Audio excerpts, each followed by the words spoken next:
I am NetMoverSitan.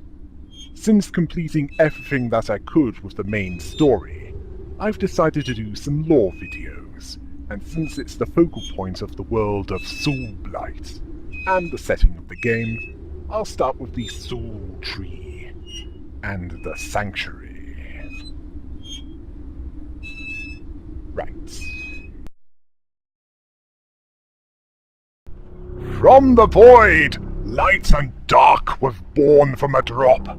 After fighting each other for a time like a couple of territorial male cats, filled with testosterone, they realized that they had to coexist, and through their union, the Soul Tree was born. And from the Soul Tree, the world and all life sprouted forth from it,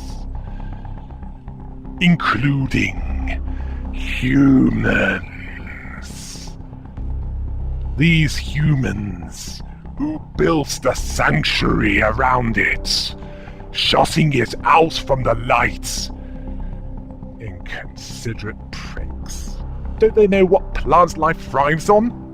In protecting it with the sanctuary, they created a prison for it. It is said that the water around the Soul Tree shall set those that acquire it free, which, considering the reverence that the Soul Tree has for the people of this world, that would make it the holy water of it. And that's also considering that the terms tree and man are used interchangeably. Let's look at the sanctuary from the outside. It looks a little worse for wear. There's a reason for that, because no one's dared to go into the area to maintain it. Which, based on one source, isn't always snowing. It must be winter in the area shown in the title screen. It's been sealed for who knows how long since the event that happened, which resulted in a number of technological advances being lost. Much like what happened in real-life history, when the Dark Ages resulted in a number of advances being lost, and it wasn't until much later in the Renaissance when they were rediscovered. We can see what appears to be balloons, and even floating bits of masonry, are possible side effects of the unique properties of the region?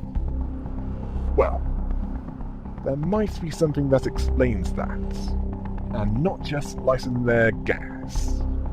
That would explain the balloons, but not the masonry. Although the reason why none have gone into the area to maintain the sanctuary post-event is likely due to some religious or superstitious reason. The sanctuary was originally a place of worship of Nerajuntin, another name for the Soul Tree. It gives a new definition for tree huggers, doesn't it? Which, by the time of Soulblight, is derelict. But before the event, it was thriving for a time after its construction, where, like with the church in real-life history, received donations from wealthy patrons and any other pilgrims with enough valuables to spare. Although it was also guarded by armored guards to deliver painful death to any heretics that would be suicidal enough to attack the sanctuary. Although it later became more secular, there are still hints of the original religious purpose of the sanctuary. In the chapel, the ways that can be gone resembles a tree, a fitting representation of what the sanctuary was built to protect. Viewers, please keep your cats and or dogs a safe distance, as unless you want to be burnt at the stake for letting them commit two of the most blasphemous acts that can be done in that world, don't let them scratch or urinate on the Soul Tree. In all the branching paths of the sanctuary, we can see that it's a representation of the Soul Tree. the paths of the taints as the branches, and the white trunk as the trunk of the tree. The trunk is that which takes in nutrients that feeds the branches, while the leaves of the branch might fall off. The trunk shall sustain them. It's why it's represented as the white path. White, in this world just as in our world, representing purity in some cultures. Sometime after the sanctuary became secular and was changed from Nerajatan's Sanctuary to Nerajatan's Institute, vending machines were created, which provided items to those that could afford them, and also created mechanical guardians to guard against intruders. It's unclear if these guardians were made before or after the event, but the vending machines are likely to have been made before, when there were still people living there. Remember, viewers, greedy are everywhere. The sanctuary was built inside of a space-time crack, which is how the labyrinth was created, after much of the sanctuary was sold off by the church, where the layout randomized each time it was traveled through. And it's also how it's possible to not stay dead from any of the threats that populate it, which would make it difficult for the purpose that it had and now has. And it would otherwise make the storage chest, which is connected between the chapel and the camp, about as pointless as a Morris dancer outfit, complete with jingly bells to the stealthy type. It might also explain the floating masonry outside the sanctuary, as it might cancel out gravity in places. This space-time crack also resulted in adder gems forming in the fields, much to the horror of the more religious individuals when they found out how it was formed. Yeah, it was that bad. When the church was forced to sell parts of the sanctuary, it was used as a research institute, and at some indeterminate point after the event, the crystal plague spread to those unfortunate enough to be exposed to it. Since then, travellers enter the sanctuary in the hope that they can acquire the water around the soul tree to wash the blight away. Although the definition of that is loose, mostly because with much of religious doctrine, it can be open to interpretation. Unfortunately, there are some who travel to the sanctuary post-event who have lost hope and given up. They let the crystal plague consume them, possibly by starving themselves, or more likely because they lost the will to carry on. Then we have another problem. The Pyrope Brood. They plague the lands outside, crystalline beasts that seek destruction of anything that is not them.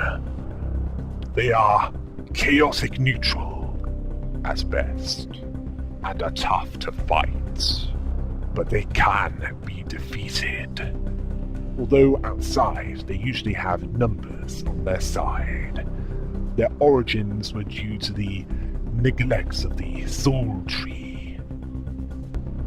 But that can wait, as I want to dedicate a lore video to that.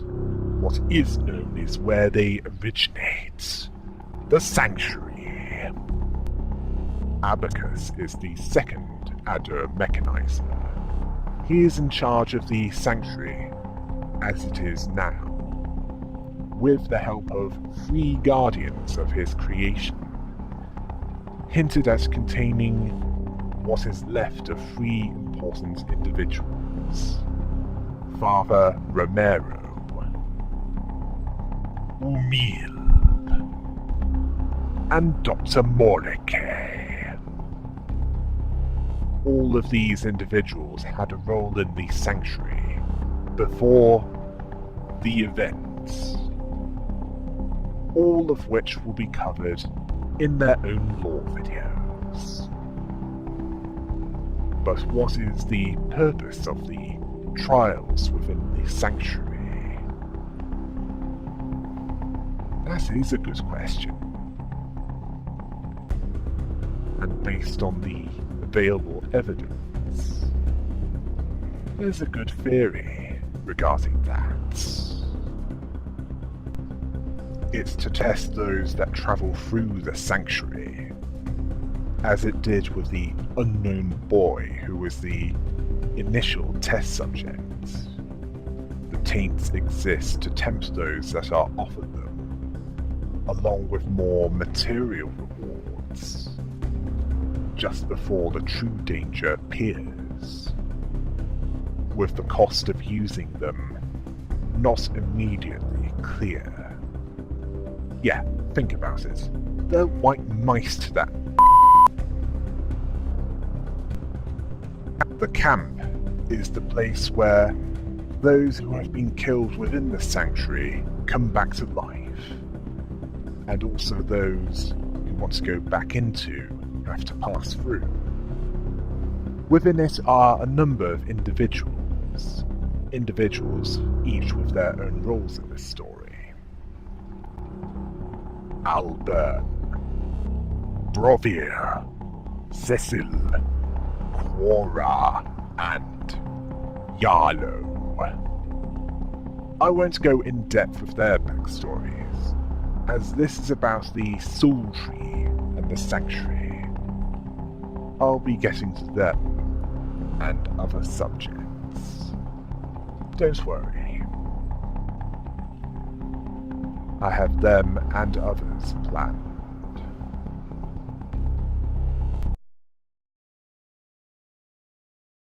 I've been keeping the details of the characters and other subjects to a minimum, as I want to cover those in their own videos. I'll also save the more spoilery details for near the end of videos that have them. Until next time, hail the rabbit!